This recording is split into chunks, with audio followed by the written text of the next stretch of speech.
প্রস্রাবের শেষে ঝাঁকি দেয়, এই বিষয়টা হলে অনেকে মনে করে যে আমার ক্ষয়রোগ। হ্যাঁ, আমার ক্ষয়রোগ হচ্ছে, আমার তো এর কারণে শরীর দুর্বল লাগতেছে, এর কারণে শরীরের উন্নতি হচ্ছে না, আমার দিন দিন শরীর শুকিয়ে যাচ্ছে, গায়ে শক্তি পাচ্ছি না।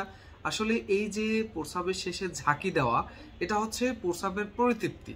এটা এটা খুব স্বাভাবিক একটা বিষয়। এই ঝাঁকি সকলেরই দেয়। প্রস্রাবের শেষে একটা পরিতৃপ্তি যাকে বলে। হ্যাঁ, তো এটা আসলে ক্ষয়রোগ এটার সাথে কোনো সম্পর্কিত না। ক্ষয়রোগ হলে আপনি সেটা অনুভব করতে পারবেন। দেখা যায় প্রস্রাব দূরে পড়ে, আর যে ক্ষয়রোগ হলে সেটা নিচে পড়ে, সেটা লালা লালা থাকে প্রস্রাবের শেষে বা আগে। পায়খানা করার পরে কোদ দিলে দেখা যায় কষের মতো, পেঁপের কষের মতো বের হয়, সেটাকে ক্ষয়রোগ বলে। বা কুসুমের মতো, কুসুমের লালার মতো সেটা যদি বের হয়, সেটা হচ্ছে ক্ষয়রোগ।